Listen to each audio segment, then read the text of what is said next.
প্রাইজই হয়েছে, পরপর হচ্ছে 3খানা প্রাইজ হয়েছে। এই পায়রা ঘোড়াটা টুর্নামেন্ট খেয়েছিল, এবার জুড়ায় বসিয়েছি। এরা 3 বছর ধরে উঠলো আর উঠবে না। তাহলে শুনতে পারেন দর্শক, এই পায়রা দুটো দিয়ে টুর্নামেন্ট খেলেছে, পরপর প্রাইজ পেয়েছে। এবার এখন বিডিংয়ে বসানো হয়েছে, ডিম বাচ্চা তো করবে। 3 বছর ধরে এদের প্রাইজ। হ্যাঁ, এরাই 3 বছর ধরে প্রাইজ পেয়ে থাকে। এখনো লাল কালার রয়েছে। আচ্ছা, চোখটা দেখেছি, এই চোখটা দেখতে পাচ্ছেন,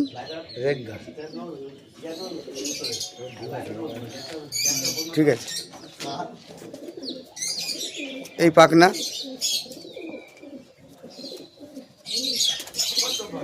কোনো পায়রায় বিক্রি নেই, শখ করবেন। যখন সেলের ভিডিও হবে আমি তখন সেলের ভিডিও করে দেবো। এই টেল,